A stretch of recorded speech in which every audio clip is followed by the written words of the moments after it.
Hello, everybody. Welcome to another episode of the Tables, Ladders, and Chairs podcast. I'm your host, Eric, joined as always by my co host, Mike. Mike, how are you tonight? I'm doing great. You know what? I am too. We're on the road to WrestleMania, the road to Revolution.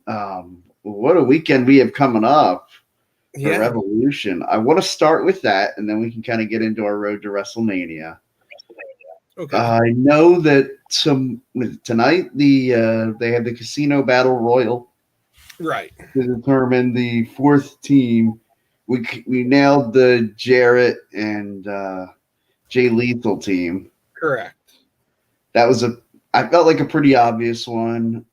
This second one I think could get interesting. I know we picked the Lucha Brothers last week as far as who the fourth team would be. I heard rumblings that this could be FTR. Yeah, I'm actually looking right now to see if they even announced what teams are in it. Yeah, I heard that there was a Joker team, a team that was going to be a surprise. So, and that's why I think FTR. If they re-signed, it would be a heck of a team to put in. Yeah, and quite the week, really. I mean, you think about, a week ago we were speculating that with Edge and Beth Phoenix doing Shatter Machine and them calling it Shatter Machine on the broadcast. Exactly. That kind of screamed maybe they had the inside track. Now maybe we're reading too much into it with the whole the Joker team. It could be, it could be the Gorillas of Destiny or something from New Japan, that would be amazing. I would love it if it was the Gorillas of Destiny. The one you got to think of, could it be the Switchblade with somebody? Oh, that'd be nice. Because is Switchblade going to sign? Where's he going to end up? That's a good question. I know I've been saying I want him in WWE. I'd be okay with him going to NXT first, but I really would love to see him come in and challenge Cody Rhodes after Cody wins the title at WrestleMania. That would be amazing. But if it's like the next night, it's like, hey, we both tried to be the leaders of a certain club, and now here we stand in the same ring. That would be great. Right? Will they have the foresight to do that? Triple H might. I think Triple H has his finger on the pulse of the wrestling community. I think he does. So that would be interesting if they brought Switchblade in to be the first challenger for Cody. Right. Do you bring him in just to put him right in the main event? Because there is no warm up in the bullpen if you do that. And this has to be a banger or Jay White's dead on arrival. Right. Or, there's another certain free agent coming too. Might he go to that spot if he signs? That would be... Are we referring to Kenny by God Omega? We are. That would be the big one, I think, if they caught him. I'll tell you, I think we'll have a good indicator of what's going to happen there if House of Black beats the Elite on Sunday. Yes. That could be a sign that that Kenny Omega is about to leave. And now, if I'm AEW, I'm also thinking, if I know I've got Kenny Omega signed and I know Kenny Omega is coming back, I might swerve the fans a little bit just to have them lose the belts anyway. Right. Because honestly, I think House of Black needs the belts. Yeah, I do too. At this point. The Elite don't need the trios titles. They're big enough. Yeah, you can have the Young Bucks go back after the tag titles. I feel like it's been long enough now to where, say the Gun Club were to lose the belts back to the Acclaim. I would buy a ticket to see the Acclaim versus the Young Bucks right now. Yeah, so would I. I would not necessarily be as interested in the Young Bucks versus the Gun Club. I'm just not into them. I don't know. Maybe it's just they strike me as those spoiled rich kids for leeching off daddy's success. You know what? That's what I'm kind of feeling with them. And it's kind of created in their character, but they're not a main event team yet. No. Whereas Young Bucks and Acclaim, they could close the show. Right. The Acclaimed naturally, organically got over. Right. Young Bucks got over throughout the whole world. Yeah. Guns aren't there yet. FTR is there. When you're talking about teams that are currently signed in AEW, honestly, Jarrett and Lethal are more over than the Guns. Absolutely. I would agree with that. Yeah. I'd buy a ticket to see Jay Lethal and Jeff Jarrett versus the Young Bucks. I think a lot of people would. I think the Last Outlaw is having quite a resurgence, kind of like Sting. Yeah. Yeah, quite a renaissance for him. Yeah.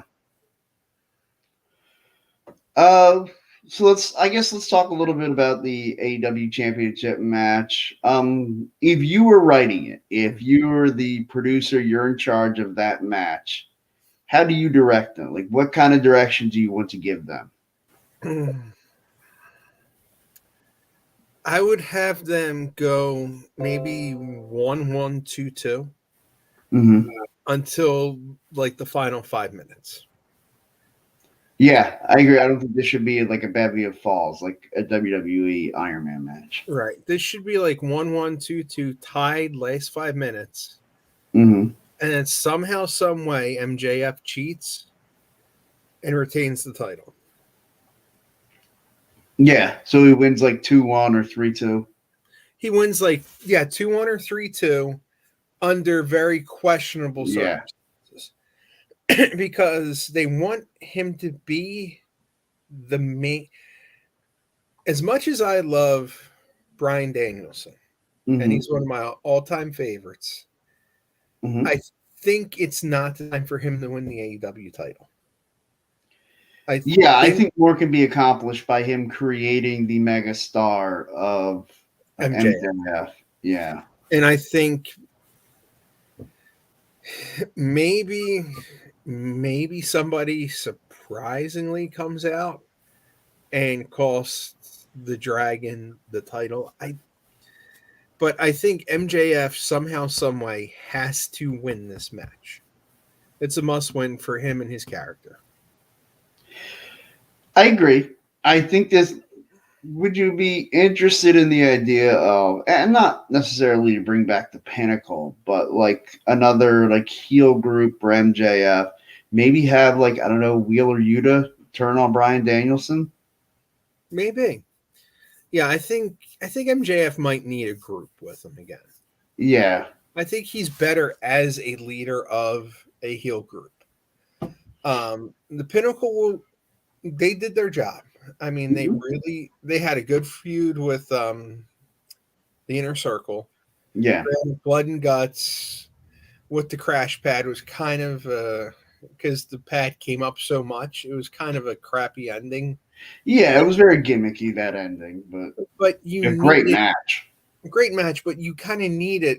Like anyone thinking Jericho's going to fall that high off the cage, of course you need a giant crash pad. Like, sure, it's safety for this. Yeah, I don't think anybody watching it in the heat of that moment, you get like, oh, that's stupid. But like when you think about it logically afterward, you understand. Right. Obviously, they have to look out for the safety of their superstars. Correct. And that's the thing right now that that I think MJF needs that group with him. He needs some lackeys to really help him. Yeah, I thought it was a mistake of moving him away from the firm when they were together, but see, that's one group, that's one stable I just don't get. Well, right now, what's their point? Like, they're not doing anything. Like, you just have a bunch of random heel mid-card guys running around together. And guess what they're doing? They're doing heel mid-card stuff. Like, exactly. Like, I think I've said this many times. I think there's just way too many stables in AEW. And here we go suggesting another one, but yeah. And it's you could get rid of a couple of them, and no one would miss them. You're right. Like honestly, I wouldn't mind if they're going to do an MJF heel stable, take out Big Bill and Lee Moriarty from the firm, and put them with MJF. Yeah, it would be easy enough to just explain that MJF bought their contracts or something. Right. Yeah. And maybe put another guy in there with them. And that's where my idea being that, like, say, Wheeler Yuta were to turn on Danielson, because I'm trying to think of somebody on AEW's roster that it would make sense to turn on Danielson. And, like, I mean, obviously you're not having Claudio or Moxley. I was just going to say, what about if Claudio turned and you put I guess Claudio would make more sense than Moxley, because Moxley's, like, he's a main event guy. Like, he'd be taking a step down, taking a backseat to MJF. Right, yeah. Where Claudio, even though he is the ROH World Championship champion, it seems like that's kind of like their secondary promotion. Oh, yeah. That's their secondary company, yeah. Basically, I think they're using ROH like the way WWE uses NXT. Let's see. I don't even know, because when they start doing it, like, because whenever they start their Ring of Honor, like, I guess that's what their plan is. Right, because it seems like I see the blurbs, but I really never sat down in these couple years and watched Dark Elevation. Yeah, I haven't sat down and watched them either. To me, it just seems like a great way to pad guys' win totals. And it's like, hey, we want to move this guy up the ladder, but we don't want to waste a whole lot of TV time with it. Right. Let's put him on Dark and Elevation and just let him accumulate a bunch of wins. And I think that's what, like, that's almost like their secondary system too. Those two shows. And it's so much to consume. Yes. And I love this because this will give me a chance to pivot into my road to WrestleMania, and how, man, for a week or so there, I didn't have a whole lot going on, and so I was able to bang out a bunch of them. Right. And then this past weekend, I went away to Maryland to see my mother, so there was no WrestleManias consumed this weekend. Okay. So I am stuck in the middle of 25. Okay. And at least you get some good matches in that one. Yes, I do get some good matches in this one. I'm very much looking forward to the Shawn Michaels. In fact, that's the next match I have to watch. Okay. So I'm very excited to sit down and watch that one. Yes. And then what is it? After that, I guess it's just the triple threat for the world title, and then the Randy Orton Triple H. Yeah, I think there's a couple matches afterwards, but I'm probably forgetting about a couple. Yeah, I'm sure there's another women's match thrown in. Yeah. That's not the one with that. What's her name from the Jersey Shore? Snooki. Yeah, that was 27, wasn't it? I'm pretty sure that was the train wreck of 27. Yeah. Snooki and Trish and Mars. Right. Actually, as I recall, that was actually one of the highlights of 27. I think it was. Like, that was the year I got married, and everyone thought, oh, we were going to WrestleMania for your bachelor party. But instead, we just took a 2-hour drive north to the Poconos for a NASCAR race. Oh, nice. But, I thank God I didn't spend a lot of money going down for that year. Oh, I'd have been pissed if the highlight for me would have been the Hall of Fame. Yeah, because that was the year the Road Warriors got inducted. That'd have been pretty cool. Yeah. Boy, I know I'm skipping ahead talking about some of those WrestleManias, but when I looked at the 20s of WrestleManias were full of some real cluster Fs. Yeah. Like 27 was, in my mind, probably, if not the worst, one of the worst. I mean, right up there with, everybody knows my favorite WrestleMania 2. Right. And, right up there too. Yeah. And I don't know, maybe 11, although 11 has a gem in it with Shawn Michaels and Diesel. Right. Yeah. 11 was pretty stinky. Yeah. 9 sucked. Yeah, 9 was awful. 9 was awful. Like, I think that was another one. I had it on, and I kind of was like, I don't know, doing stuff while I was watching it. Yeah, 9 is another one, but yeah, some of those 20s have some real stinkers in it. Yeah, 27. The only real redeeming thing 27 had was that Triple H Undertaker match. Yeah, other than that, and then I'm trying to think because that was the Miz against Cena, Miz where against Rock Cena. lost them. And then they build up to the Rock Cena 1-2. All right. Years. What a 3-year period that was. Like, I thought about wanting to try to set it up to where, you know, how I've been trying to do my WrestleMania in threes. I want to set it up to where I do 27, 28, and 29 all in the same week. So I can just talk about the Rock Cena rivalry. Yeah. And how fitting that would have been to talk about it this week, considering that was the episode of Rivals on A&E. On A&E, yeah. Which I haven't watched that yet. I watched the Jake the Snake documentary, which I knew a lot of stuff about that already from the Dark Side of Wrestling episode. But ooh, yeah, man, there was a lot. That was a great episode. That was one of the better A&E ones, I think. Yeah. Yeah, it's funny. My wife was out. She came home, and I was about midway through the episode. And, like, she wasn't really, like, that wasn't really her era of watching wrestling, you know, the Jake the Snake. But, like, she knew, you know, enough about him because everybody knew about Jake the Snake. And, like, watching midway through, she was like, can we start this over? Right. And so I started it over, and we rewatched it. And, nice. Yeah. Yeah, I didn't see the NWO one. One of my buddies was texting. It was all right. He said it's very revisionist history. The one of this season, the one I'm really not looking forward to is this week. China. Like, yeah. I'm kind of overplayed with the whole China thing. Like, we get it. She was huge, and everybody marveled at her size being a woman. Right. And then she went crazy and had a drug problem. Okay. Yeah, but now I'm looking forward to the last 3 of the season, though, between Kane and then the Sheik is going to be phenomenal, I think. Oh, my God. I can't wait to watch the Sheik one. The Sheik, how can you mess him up? And then, you know, the last one of the season, because it's going to be right before WrestleMania. You know they're going to wait for Dusty for the last one. Yeah, Dusty's got to be the week before Mania. Yeah. Right. Dusty's got to be the one to really get everyone, like, get the juices flowing for the big Cody moment. Yeah.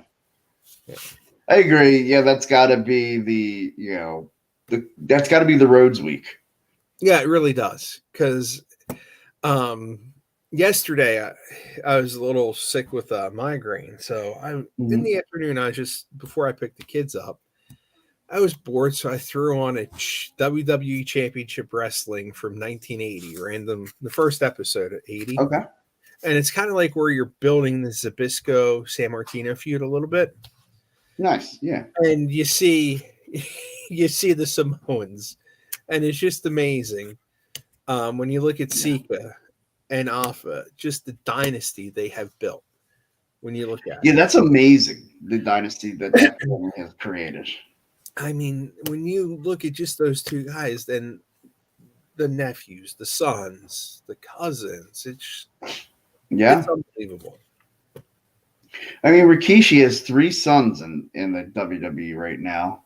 Sinka has his son. Of course, he lost his other son that was in the company. Yep. Which that had to be devastating. So I can't imagine a father having to bury his son. Like, that's crazy. Yeah.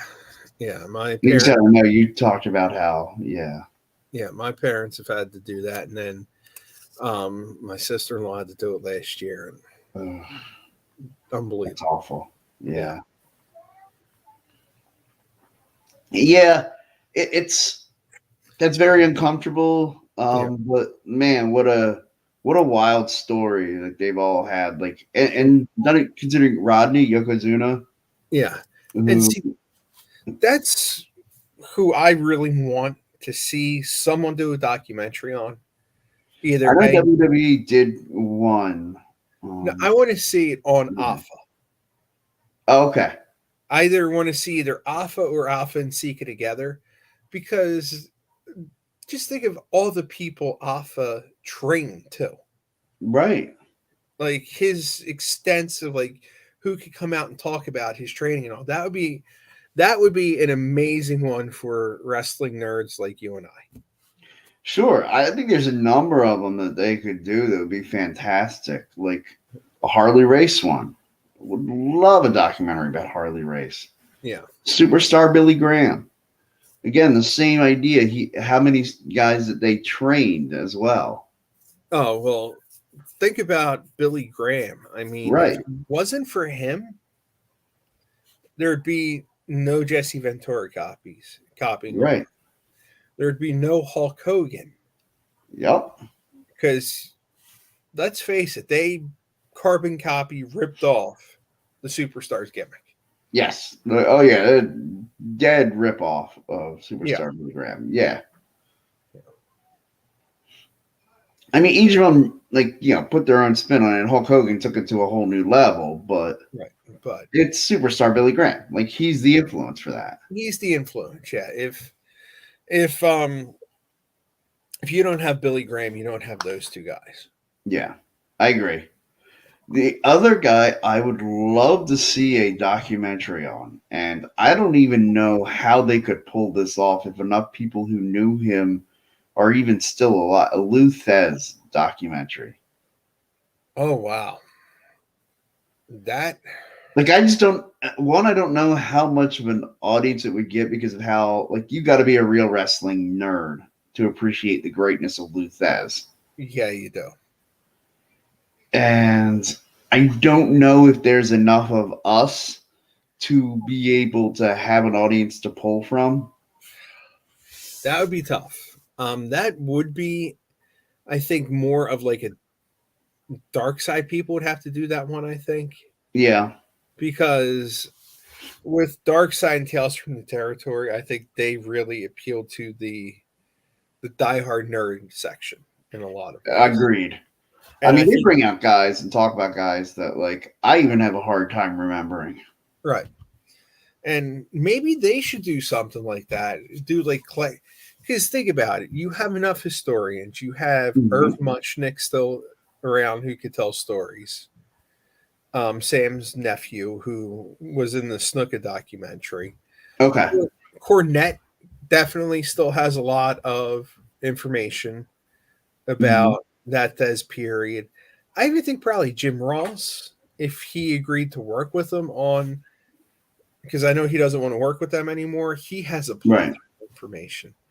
And they could go back and do a Thez. I think they could go back and even do a Jim Londos type documentary. But you would need those certain historical minds at this point. Yeah, it would take... You'd have to pull some resources to get that. You would really have to pull out. Yeah.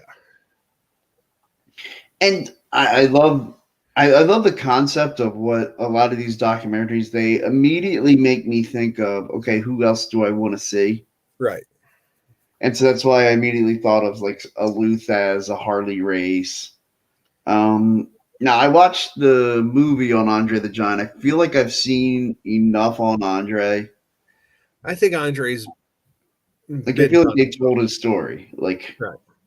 I think now with the new documentary on Peacock as well, I think Flair's been done. Yeah. Flair's gotten his moment in the sun. I wouldn't mind one. Well, I mean, we've got the one coming up on Dusty. Right. So that'll be a good one. Right. One that I wouldn't mind A&E to do next season, because I think their story is so interesting, is the Von Erichs. Yes, I would absolutely be in for that. Because we've had the Dark Side. We've had the WWE DVDs with World Class really touched. Yeah. a lot on it. But I think if they don't do that, at least the rivalry show, at least give us a Freebird Von Erich episode. Yeah. I mean, I feel like that just screams like why they wouldn't release like DVDs that are like a special rivalries DVD where Right. you have the episode that you air on the network or anything else, and then you give us just all their matches against each other. Right. Like, and especially ones that had a plethora of like the Von Erichs and the Freebirds. I mean, they never got old, that feud. Right. I mean, I know at one point, and anybody who watched WCW in the mid '90s can tell you, they had a VHS that was just the best of Eddie Guerrero versus Dean Malenko. Yes. Which I never did find that VHS, but I was on a search for it, and that was in the early days of the internet. So finding something like that was next to impossible. Yeah. So I never did find that VHS that I could then maybe now if someone were to convert that to a DVD or Blu-ray, I'd appreciate it. Any of our viewers that could send that my way. Right. Yeah. I don't have that one. I've had a lot, but that one I don't think I ever got that one from WCW. Well, I don't know that it was an actually official WCW. It wasn't an official one, but no. Like I had their matches from ECW on a VHS tape. Okay, yeah, I actually attended one of their matches. Okay. That was incredible. Oh, at the arena or yeah, it was ECW Arena, Eddie Guerrero versus Dean Malenko. Wow. And if I remember, I want to say it was like early spring or something. So it must have been just before they left for WCW. Yeah, because I think spring of '95. Yeah, because I want to say by summer '95 they were both gone. Right. They were gone. Benoit was gone, and then that's when. Yeah, I never got to see a Benoit match in ECW. I was supposed to go to his match against Sabu, where he broke Sabu's neck. Oh, wow. But I forget why I couldn't end up going. Yeah, I did see Benoit in the ECW arena, that TV taping that I told you about. I saw him there. Malenko was there. I don't think Eddie was there, though. Okay.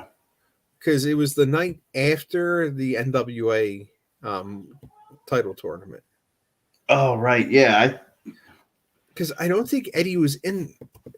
No. I remember the 8. It was Douglas and Scorpio. Yeah, they were the finals. Benoit and Malenko, I think, were both in it. Okay. 9/11 was in it. Otani, one of the Japanese superstars. Yeah. I think Otani or. I think it was Otani, yeah. And then I'm drawing a blank on the other two. Sandman might have been in it. Let's see here. I feel like he would have been. Yeah, because I think he was one of the ECW guys. Right. Yeah, because I'm trying to see here. NWA title tournament. That was August. So let's see here. It was Malenko against Nimoroshi. Okay. Oh, here you go. 9/11 against Doink. He was in it. And then it was Douglas against Taz. Okay. And Scorpio against Benoit. So they were the 8. Okay. So they were the 8. I know Too Cold and Douglas in the finals. Right. Yeah. And then the infamous promo. Yeah, it's funny if you ever hear like Shane Douglas's take on it when he's talking about it. And I didn't realize that his father had already passed when he cut that promo. And And he's sitting there, and he's thinking about it, and he's really wondered, like, because they've got the whole plan that he's supposed to throw the belt down. And he didn't know what he was going to do. And he was really up in the air about it. And he said it wasn't until he looked up and he felt like it was like his dad looking down, like, if you're going to make your mark, this is the time to do it. Right. And boy, did he ever. Whew. Shane Douglas is one of those guys, and I'm not sure the exact reason why he has so much heat with WWE. I just know that he does. Now, I guess he acted like a baby when he didn't get his way in WWE, but and a lot of that also was, from what he has said, was the click. Yeah. And I could see that at that point. Yeah, I could see them trying to throw their weight around with him. Yeah, 94, 90, well, 95, 96. Like, you saw this guy do unbelievable things in the third company at the time. If they let him be who he was, that would have been a very interesting character in the Attitude Era. Oh my God, he would have been perfect in the Attitude Era. It would have. Could you imagine an Austin Douglas rivalry for the title? Ooh. Yeah, it's so funny that you say that, because when I was younger, when I was in high school, like, I mean, we graduated at the same time, 99. Some of my friends, we would talk about it, and I'd say, man, like, like, which company's better? And it's like Hogan was the champion and Austin was the champion. It's like, well, dude, like, Stone Cold would run circles around Hogan right now, just like with the youth. And I said, yeah, but put Shane Douglas and Stone Cold in the ring together. I said, and that would give you an epic storyline. It would be. Like, one of my favorite lines Roddy Piper ever used on Stone Cold Steve Austin, where he says, I was giving McMahon gray hairs when the red on your neck was diaper rash. Yeah. And I just thought, like, man, Shane Douglas could say something similar to Steve Austin. Yeah. And those two, God, just the verbal exchanges they could have had would have been fantastic. Especially if not that they'd ever let Francine's character in WWE. Yeah, even in the Attitude Era, that might have been that was a little much. That was a little much, yeah. Which, I mean, they let some risque things go. I mean, we watched Mae Young deliver a hand one time. I try to forget about that moment. Like, they really pulled off some interesting things in the Attitude Era. That's one I try not to remember. You're not going to hit a home run every time, but it's rare that I see a company look at a swing and a miss and basically sit there and point at themselves and laugh and be like, look how stupid we were. Yeah, and that's what they did with that one. Well, they had to. Yeah, that had to be a Russo idea. Oh, it had to have been. That screams Vince Russo. That screams like, we'll deliver a hand on TV. It'll be great. Oh God! Who the hell booking this shit? That he tries to think that he's Mr. like wrestling and knows stuff. Oh yeah. Oh, the ratings have been down since I left. Oh my God.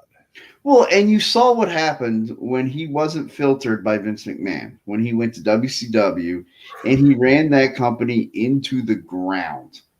There's a reason why AOL Time Warner, when that merger happened, everybody likes to say, oh, it's the best show. It's the highest rated show on your network. That why wouldn't you want to have that TV product? Because the company was hemorrhaging money.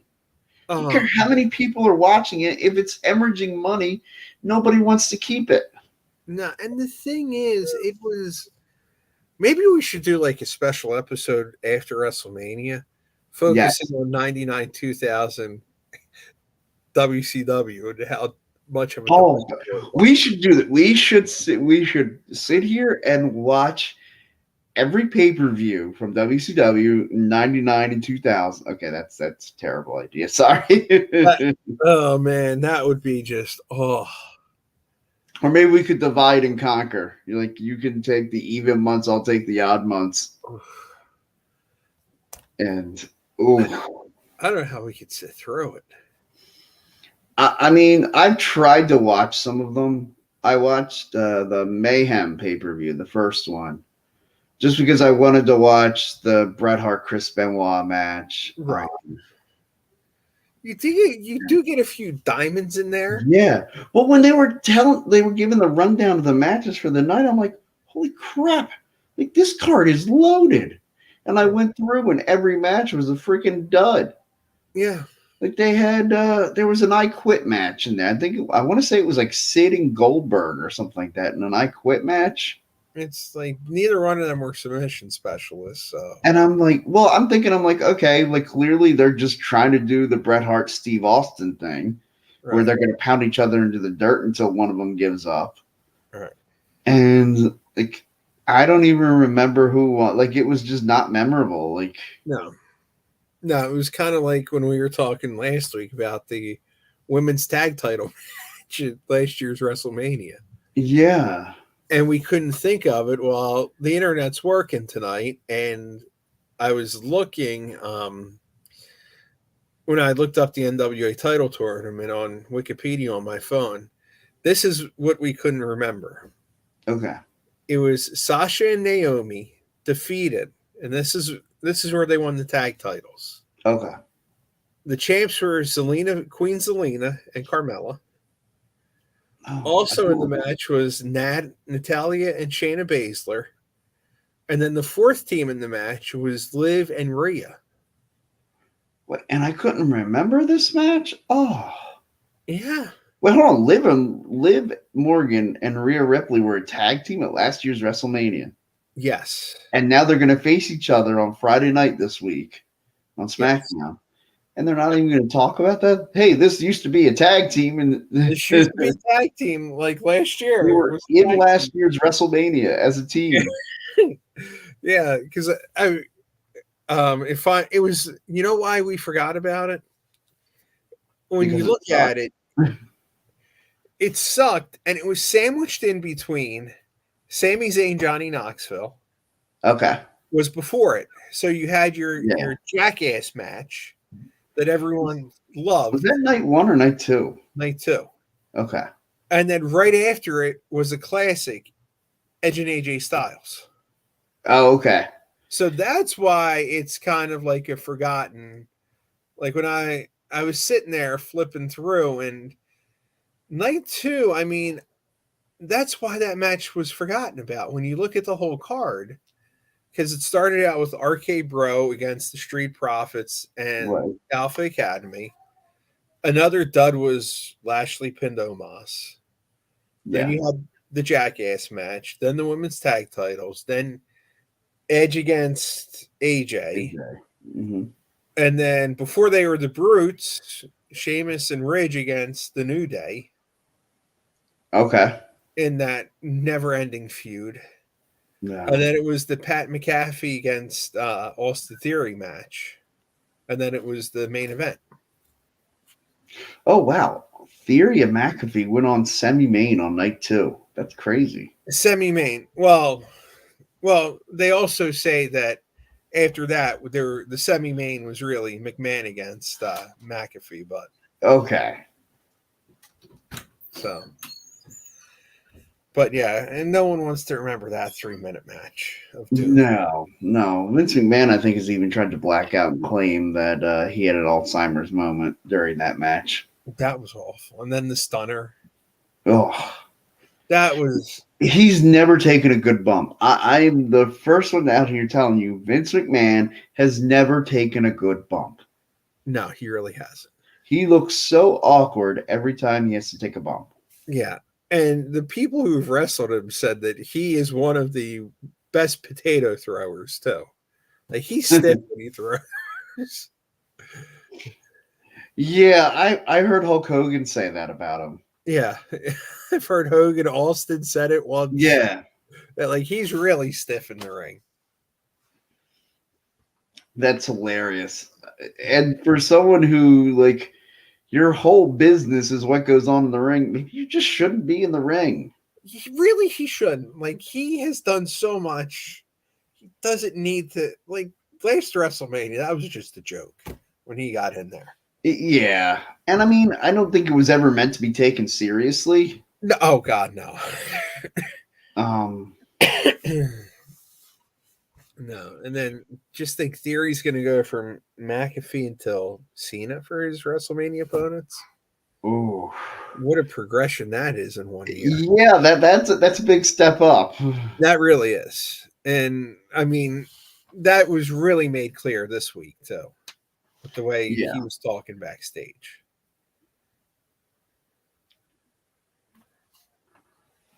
What's that? That is going to be a good one.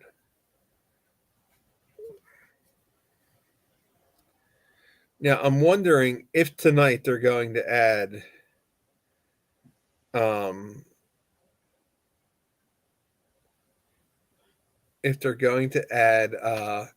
any more matches to Revolution.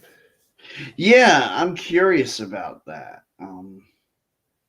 If they were to add one, what match would you want to see them add? I don't know, because I feel like it's pretty full. Yeah.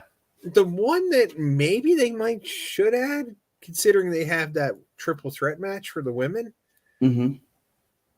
Tony Storm, Britt Baker in a one-on-one. Would make sense to me. That would make sense, because right now they have 7 matches, and with the 60-minute Iron Man, I don't know if they're going to add another one or two. Because usually they have like 12. Iron Man match is like, because you think about it, that takes away a third of your pay-per-view. Well, with these guys, it's like a fourth. Oh. It's usually a 4-hour pay-per-view. Ugh, yeah, I'm really glad I'm not going to order that and stay up for that. They're tough. Saturdays, it's easier to do. Right, because you've got Sunday. Now this week, I wouldn't be able to do Saturday either because I'm also going away. I'm going to a party Saturday night.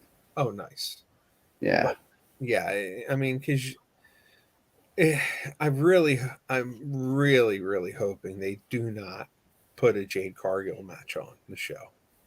She's just terrible. She's so bad in the ring. Like, and it's such a shame that they've done such a good job of promoting her and making her matches feel like a big deal. But she's just not good. She just is horrible, and it's like, when are you going to end this stupid streak you're doing? It needs to end. They need to let her lose the title. Like, because right now it just seems like it's the Jade Cargill title. She's the first one to win it. She's held it for over a year now, and it's just been. And here's my question: when's the last time it was actually defended on TBS? Oh, yeah, no, it's always on TNT on Rampage. It's always on Rampage, and Rampage is. I would have to say, out of all the wrestling shows on TV, Rampage is, for me, number one. If I had to skip a show during the week, yeah. It's funny because, again, like I said, I traveled over the weekend. When I got home on Sunday night, I watched SmackDown. I still have not watched. Well, I watched a little bit of Rampage. Man, by a little bit, I mean like I skip through. I see. Oh wait, this is a match I don't care about. Fast forward on to the next one. Fast forward. Yeah, and then wow, on the main event, and then okay, that's over. And that's not that good either. No. Like, honestly, if I was AEW at this point, I would get rid of Rampage, in all honesty, and make Rampage an ROH show. Yeah. Yeah, I just don't think Rampage offers anything. Like, it just. Did we freeze there? Yeah, a little bit. Okay. All right. Yeah. All of a sudden, you're just kind of staring at me, but yeah, you froze. I'm like, oh, what's going on? Yeah, I certainly don't see what Rampage adds to, like, and you could do, like, I feel like most of what you put on Rampage, you could use as filler on, gosh, any of the Dark or Elevation shows. My God, it's brutal. And like just take one or two matches that you, because I feel like a lot of times I'm on like sensorily overload with Dynamite. If they moved a couple of those matches to Rampage and just said, okay, we're gonna have two great matches on Rampage and then a couple interview segments. Right. That's Rampage. And Right. so then we're gonna take away, some of the, we're gonna, I guess, have more room for stuff to breathe on Dynamite. Yeah. Like, I feel like that would be a better approach that they could take. I think so. I think that it's too much. Yeah. On Dynamite. I agree with you. They try to pack like 3 hours into a 2-hour show. Yeah. Like I almost feel like they should just do like all of their wrestling on one night, like, or all their regular televised wrestling. Because I mean, I know they have Dark and Elevation, but like if they were to put Dynamite and then go right into Rampage like that night, like, one show's on TBS and one's on TNT. It's like, oh, right after the show, Right. switch over to TNT for Rampage. That would work. And nobody's. Although I guess some people do stay up till 11 o'clock on a Wednesday night, but I am not one of them. I usually am. Okay. Unrelated wrestling show, Million Little Things. My wife and I watched since the beginning, and this is the Okay. season. So most Wednesdays we're up when that's Yeah. on. But yeah, it's just even Impact is a better show, I think, than Rampage is right now. Absolutely. Impact is much better. And I haven't gotten to watch since moving, and we get our cable through Hulu, and I don't have Access TV. Okay. And so I can't watch Impact. Yeah. I've been trying to figure out how to watch it on the Impact app, and I don't know if I have to be a subscriber to that or a paid subscriber to get their regular Impact shows. I think you might have to be. You might be able to watch it on YouTube too. Okay. So. Yeah. Okay, I might have to try that. Because I'm sure there's a YouTube free that I can do. And also, you have FiOS, correct? Yeah, I have FiOS just for internet. Okay, because I know like the cable boxes on Comcast, they have an Impact app. I looked at it, and it's $8 a month, but you get their special event. You don't get the pay-per-views immediately, but you get like no, how No Surrender is Friday. That's on there, like those special ones. So okay. Because I've been trying to read up. I know, is Josh Alexander still the world champion? Yes, he is. He defeated Rich Swann at No Surrender. Okay. Yeah, he's been champion for a while. If there are 5, I want to do, well, I really want to do this after WrestleMania season, but just to give you a thought, 5 guys not currently in WWE that you would like to see added to the WWE roster. You feel like they would do, like, basically the best free agents out there, or not even just the free agents, just non-WWE talent you think they should bring in. All right, so 5. Yeah. All right, first one, it's gonna be one that I think, based upon who they are, perfect fit. Jacob Fatu. Okay. Absolute blend right into the bloodline with his family. Absolutely. Perfect fit. Let's see here. So he's one. Jay White, if we're talking about legitimate free agents, he's in there. I would love to see Josh Alexander get an opportunity in WWE.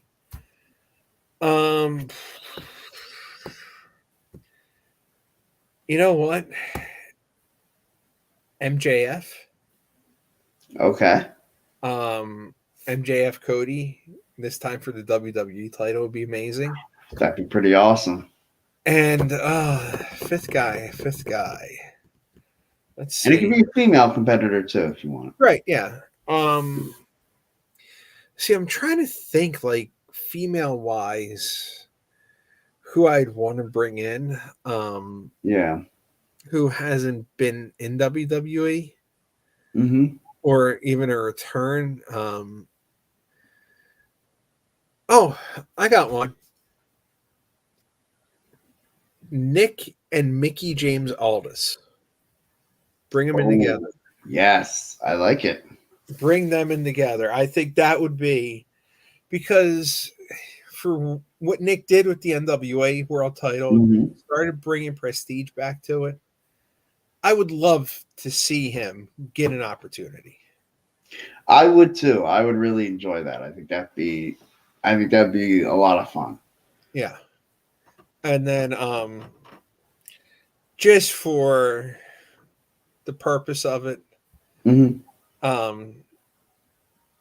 Okada or Tanahashi bring in. Oh. Yes, I would love any of those choices would be great. The only other one that I think I would add is the other obvious name that's been kind of linked to WWE, and that's Kenny Omega. Right. Would love to see that. I would love to see Kenny versus Cody. There's a number of guys that I immediately think I would love to see them work with Cody as champion. Yeah. You know, with Cody with the strap. And like, I just feel like there are so many stories they'll be able to tell with that. Yeah. And I think there's so much they could do if they are able to sign him. Now, I'll ask this. We've been operating kind of almost just under an assumption that Cody's going to win the title at WrestleMania. Assuming that we're going to stick with that assumption, what happens to Roman after WrestleMania? I think he goes away for a little bit. Mm-hmm. I think he takes a few months off. And then I wouldn't be surprised if he comes back Money in the Bank time. Yeah, maybe challenges at SummerSlam or something. Maybe challenges at SummerSlam, gets his rematch at SummerSlam, because I think they're going to want the rematch to be at one of the more marquee events. Mm-hmm. It might be Money in the Bank when he challenges him. That'd be good too. Because think about it. They're going to London for Money in the Bank. They're going to be O2? At the O2. Yeah. It's going to be frantic in that building. Mm-hmm. They're going to need something. It might be Cody against Roman. That'd be pretty special. I mean, one thing I could absolutely see them doing, and I don't want them to do this, but I can see it happening, is Cody defeats Roman WrestleMania. Roman then defeats Cody at Money in the Bank or SummerSlam. Okay. They give Cody a short reign to begin, but then Sami Zayn wins Money in the Bank. He cashes in on Roman. That's one thing I can see happening. Yeah, I could see either Sammy or Kevin Owens doing that. Yeah. So, but I think they're going to be tag team champions at that point, though. So, and I mean, and you could put the tag team champions in the Money in the Bank ladder match still. You could, yeah. But I really think that's going to be the next. I think the Bloodline loses all the gold at WrestleMania. I do too. I think that's going to be a bad night for the Bloodline. Or bad couple nights. A bad couple nights, yeah. Because I saw another blob. I don't know how true this is. Main event for night one of WrestleMania. They're thinking Usos against Zayn and Owens now. Okay. Look, would it shock you? They have SmackDown on Friday night. I mean, could you see them taking a match that maybe they've billed as a WrestleMania match? Maybe they haven't announced yet, but it's going to be a WrestleMania match. Putting it on SmackDown and saying, that's the main event of SmackDown. We're calling that WrestleMania. In our family, we take a family vacation. And the night before our family vacation, we went to Virginia Beach. And, we went down on the Friday. We went Saturday to Saturday. And we went down on Friday. We called it Night Zero. Okay. Would So WWE adopt the idea of SmackDown the night before WrestleMania being WrestleMania Night Zero? That could be. I mean, I think it'd be cool. Because they've done it where they've done the Andre Battle Royal. I think the past couple of years have been. Yeah, 21 when they brought it back after no Andre at 20. Right, yeah. So 21, 22, it's been on SmackDown. Yeah. Honestly, I think it's going to be on SmackDown again this year. I think so too. Because WrestleMania is going to be so loaded. Yeah, and the other thing is they haven't done a women's battle royal in the past 2 years. No, they did it the one time, and they were really well. Did they do it twice? They did it at 35, didn't they? Yeah, I was there. I saw it. You were there, yeah. Didn't Carmella win one? Yes. Yeah, Naomi won one and Carmella won one.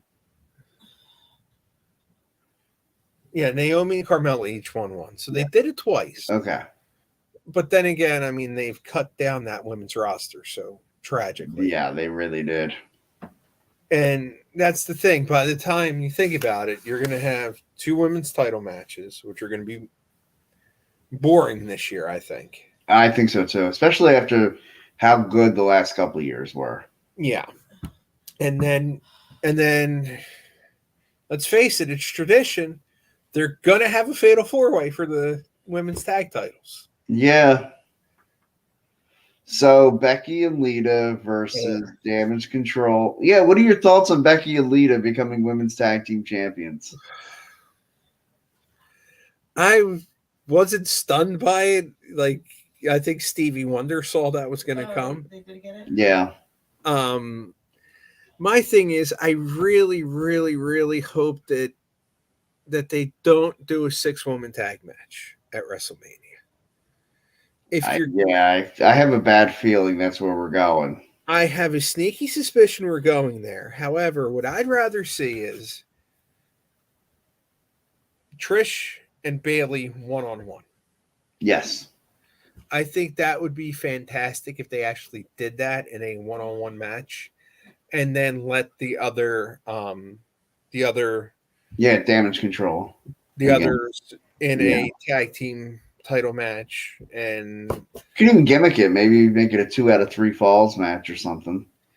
Or just do the 4-way. Put Shotzi and Natty as one team, put Shayna and Ronda as the other. Yeah. And then let Ronda and Becky in the ring. Have that stare down and build up till next WrestleMania. And have the Becky Ronda match everyone wants. Yeah, and everybody's been clamoring for that one-on-one match, and we still haven't gotten it. No, we haven't.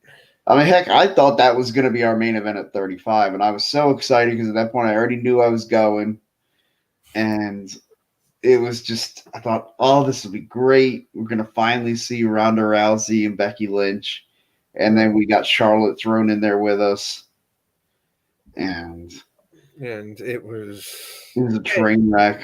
Well, they needed Charlotte in there if they're going to make it a first ever women's main event. Of course, they had to put the Golden Child. Well, and she was the first one I ever heard talk about. And I remember even thinking when I heard her say she wanted to main event WrestleMania, I remember thinking, look, I don't consider myself a sexist, but they're probably not putting a women's match in the main event. Right. And I remember thinking that I'm just like, I just don't foresee a scenario where the women's championship will be in that higher role. Right. And that's not, again, I don't think that's me being sexist. That's me being realistic. Right. I mean, And especially where it was when I had heard that mentioned by Charlotte. I mean, the first 34 WrestleManias, it was a men's main event. Yeah, and I mean, and it wasn't even like a women's match was even considered as a main event match. Right. It wasn't until that time. I mean, right. It wasn't until really, honestly, until they got Ronda. Yeah. With her. I mean, although I was trying to think if there was one that would make sense other than that one to be in the main event. Right. Charlotte Asuka the year before, maybe. Maybe, but even then, I feel like that would have been a stretch. I think that would have been at that point. I mean, Asuka deserves the main event of WrestleMania, yes. I think. But I don't know. I know I said this before, but can they please stop calling every match on the card a main event match? Oh, it's awful. Stops at like when Austin Theory said he was going to main event WrestleMania with Pat McAfee. No, you weren't. You weren't on last. You weren't in the main event. No, Roman and Brock main event. That was the main event. If you want to say that there's a main event for both nights, I can kind of get on board with that. Right. But then the main event of night one was Austin and Kevin Owens. Correct. And the rest of it, like you were big. You can say you were in a marquee match at WrestleMania. Don't call it a main event. No. Like, I mean, Shawn Michaels and Undertaker at 25. That wasn't the main event. No, it was the most. Should have been, but it wasn't the main event. Right. Now, the next year, when Shawn Michaels versus Undertaker, that was the WrestleMania main event, went on last. Right. 26. Right. That was a hell of a match, too. It was. They both were. 25, 26. You know what? As far as I'm concerned, Shawn Michaels might have had the greatest back-to-back-to-back WrestleMania matches when you look at 24 against Flair, 25 against Taker, 26 against Taker. That might have been the best 3 WrestleMania matches anyone's ever put on in consecutive years. And I'll tell you what, after the Shawn Michaels Ric Flair match, when I watched it here recently, like I had to pause and take a breath. It still gets me kind of choked up thinking about one, what that match was supposed to mean. It was supposed to be the end of Ric Flair's career. Correct. Now I know, bills are bills and you got to make ends, and that's the only thing he's ever really done. And so he went and got a paycheck somewhere else, and that's okay. I don't begrudge him for using his name to get as much money as he can. No. But to me, it was definitely an acknowledgement that he was not going to wrestle in the big time anymore. He wasn't going to be in WWE. He was not going to be at a WrestleMania again. Right. And the same thing when Shawn Michaels lost. I was pulling so hard for Shawn Michaels against The Undertaker. I didn't want it to be over. No, I don't think anyone really wanted it to be over, but he went out on top, but then came back for that one match. It was awful. Yeah, and you see it all the time. In particular in boxing, you see that boxer come back for that one last fight. Yeah. And it rarely ends well. No, it doesn't. And it didn't end well for Shawn Michaels. And I know we had this discussion if that was the last match by Triple H. The tag team match. Batista at WrestleMania. Oh, was it? I didn't realize that was after. Yeah, that was after. Because I remember we looked that up a couple weeks ago. Okay, yeah, because I was there at that one, Triple H Batista match. Yeah. That was not a good match. It's so funny. That was a match. I remember when I heard that, Triple H's career is going to be on the line. I'm like, I always thought that Dave Batista said he wanted to go out losing a retirement match with Triple H, where it was Batista had to retire if he lost. Yeah. But then the next day he released a great statement of talking about how much he loved wrestling and but he was retiring. Yeah. And that was pretty cool that he just didn't waste any time to sit there and be like, oh, wait, maybe I'll tease something play to the audience. Nah. Yeah. And I won't even go out on Raw and do it. I'll just, nice little Instagram post. Yeah. And then I wonder if they're going to do the Hall of Fame this year. Yeah, I mean, seeing all these things where people have been posting about like, oh, this is going to be the WrestleMania, or this is going to be the Hall of Fame, and I've wanted to comment each time, like, are you sure they're doing it even this year? Like, you're right. I don't know if they're going to do it this year. I mean, they haven't announced anyone. And we're a couple of weeks away. Like, yeah, might want to get after it, guys. Yeah, because are they waiting for Batista like to be the headliner because it's in LA? Right. Do you think LA Knight does anything at WrestleMania with the whole like him? You scream about it's LA's WrestleMania, so he's got to be there. He's got to do something. They need him to be on that card. It's something, I think. Or do you think he just does like kind of so again in my road to WrestleMania, watching WrestleMania 21 when why can't I remember his name? Muhammad Assad, who had been undefeated on Raw, and comes out and is just like all upset because he wasn't gonna have a WrestleMania moment. And then Eugene comes out and he's having his little, talking about how awesome WrestleMania is. Right. And then Muhammad Assad interrupts him and tries to take a moment, and Hulk Hogan makes it his moment. Right. They need to do something with LA Knight, even if he's not in a match, with a legend. Right. That's what I'm saying. Do something like what Muhammad Assad did with Hulk Hogan and Eugene. Exactly. Yeah, they need something for him. I think he's too entertaining not to put on either one of the nights. Yeah. I mean, again, if you're gonna put him in there with maybe the Undertaker again. Maybe. It wouldn't be a bad idea. Have him win the Andre Battle Royal SmackDown. Come out and just be like, I'm the champ of the Battle Royal. I deserve something. And then Taker, or what would be pretty good too? Have Shawn Michaels come out and super kick him. Yeah, that'd be pretty good. Just something like that. Yeah, like maybe somebody who won some Battle Royals or Royal Rumbles before, like Shawn Michaels, Stone Cold Steve Austin. Right. And just come out and super kick or stun him, get the pop. Yeah. Like, he's got to have some sort of something on the show. Yeah. Yeah, I really feel like you should do something with LA Knight in that. Yeah. I think so too.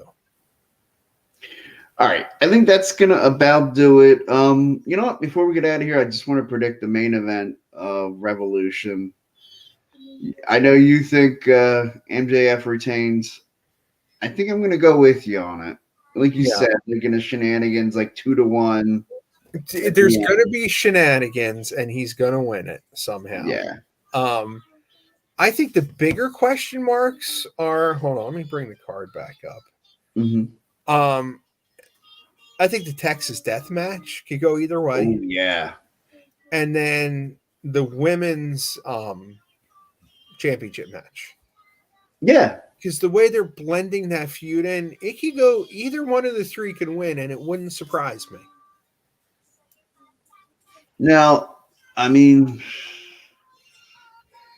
would you think like maybe Ruby Soho joins the Outsiders group? I don't know. If she does, then they're setting up nicely to a blood and guts match. Yeah. So it'll be interesting to see. Yeah, because you do need some allies on that team if you're gonna, for blood and guts. Right. Right now, there's only 2 of them on that side. If you get a third, I think it's a lot easier to get 2 other women to get on that side. Right. And then even that, I mean, they can bring in former WWE women for one-offs. So yeah, I'm sure they can negotiate something like with Impact for like Mickey James. Yep. Yeah. Yeah. All right. I think that will do it for tonight. Anything to add before we get out of here? No, I think we're good. All right. Well, everybody have a great night and happy wrestling.